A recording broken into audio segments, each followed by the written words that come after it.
our people yearned for my return to the Senate. It was because of the way I stood, not just for our people, but for the people of Nigeria. I championed the cause of equity and fairness and inclusiveness in that Senate at that time. Than that with time, because we are not prepared for this rainy day. The president removed oil subsidy to the approval of all and sundry, because we know that the oil subsidy regime is the source of so many problems in Nigeria. And being a president that wanted to please the masses and attempt to give a breathing space to the economy, he removed the subsidy. But the management of the fallout of that removal was not planned. You know, if you don't produce, you cannot control prices. We don't refine these products in Nigeria, so there's no way we can regulate the prices of petroleum products. It's only when we are producing it that we can fix the prices and bring it down. The problem we have is corruption.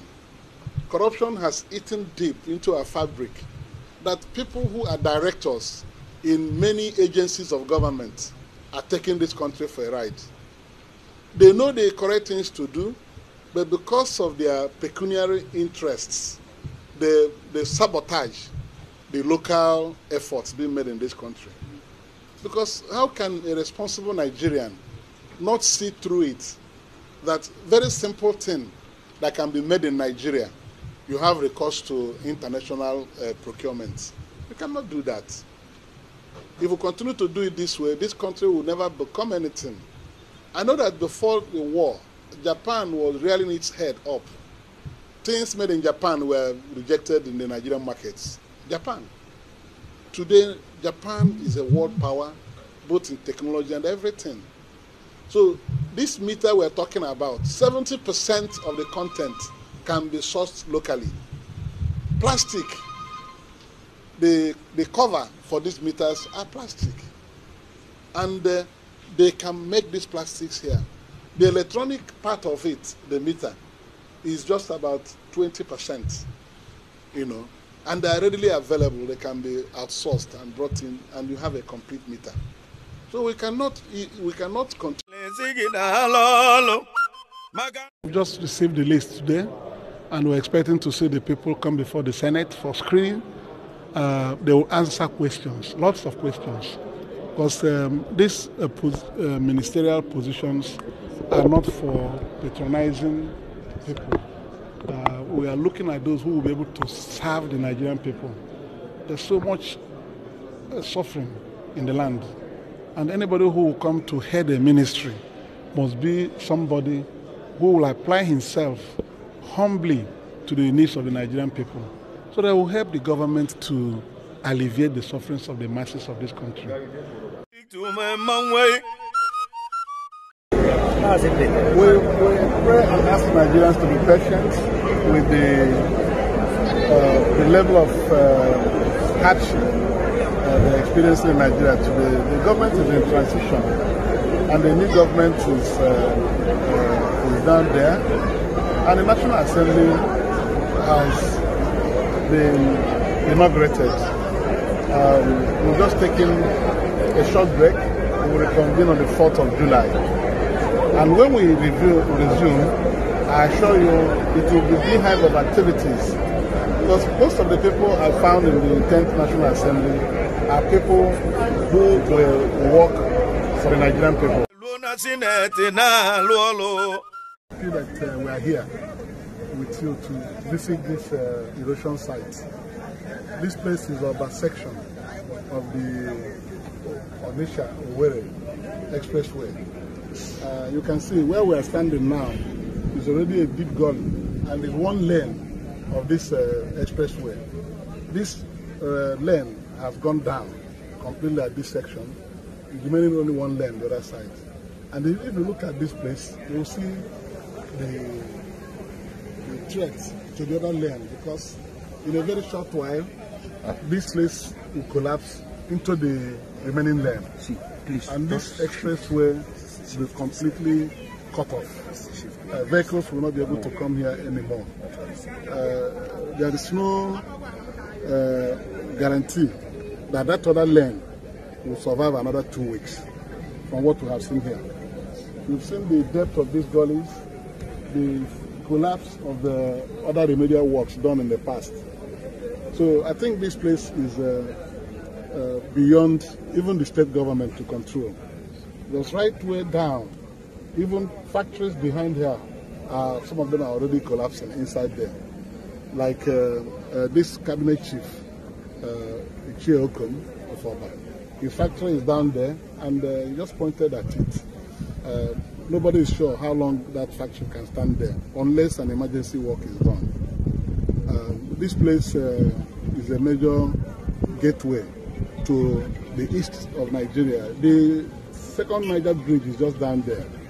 So all the vehicles coming from western Nigeria, from Lagos, coming into the east and going to south, Cross River, Akwa Ibom, River State, Imo State, Abia State, all these vehicles come through this road. So it is something that government needs to do an urgent action. The good thing is that I'm back to the Senate, and by God's grace I'll be there for 4 years. I will continue to look for those areas the people I represent have not been treated well, and all those areas government of Nigeria has not been able to get it right in trying to build and foster national unity. The only way you can cause division in any nation is by trying to discriminate some people against some people, maintain discriminatory policies in government. Government should be there to take care of all people of Nigeria, and without more, the government should be able to practice inclusiveness, not only in the appointment of service chiefs, in several other things government will do. So we will be there waiting for the president to continue to submit list of his appointees to various positions, including ministers, heads of commissions and agencies of federal government. We will continue to ensure that the president observes the federal character principle, which provides that every part of Nigeria will be accommodated in activities of government. And I want it to go this way.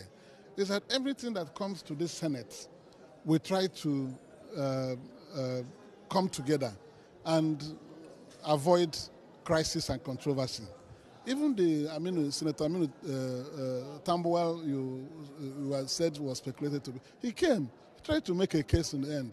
But when the lists were read out, he said by himself, he accepts. That is the spirit to work. Instead of calling for further agitation on the matter, he said he accepts, and he congratulates everybody. So it shows you that we are ready to give and take and work together in the interest of the Nigerian. These are the issues we are going to tackle in the 10th National Assembly. We cannot suffer xenophobia in Nigeria. An Igbo man in Nigeria should not be treated as an enemy in any part of Nigeria, particularly Lagos, that the Igbos have developed, invested so much resources to make it a model city and a very viable commercial city at that. The Igbos must be left to live in peace in Lagos.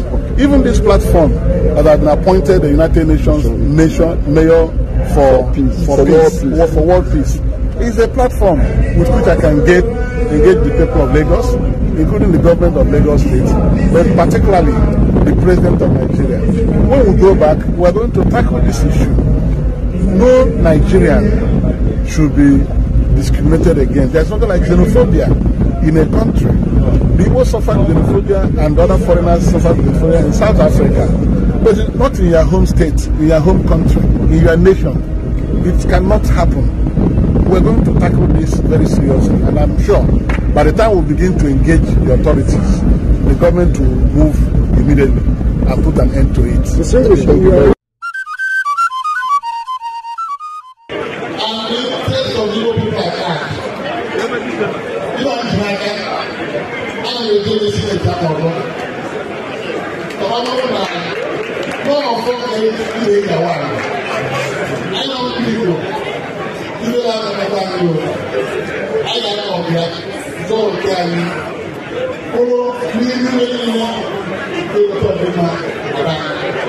So I show you that that's the good I'm taking before you now. My relationship with people will be equal, and the solidarity will also be equal among our people. So I thank you very much.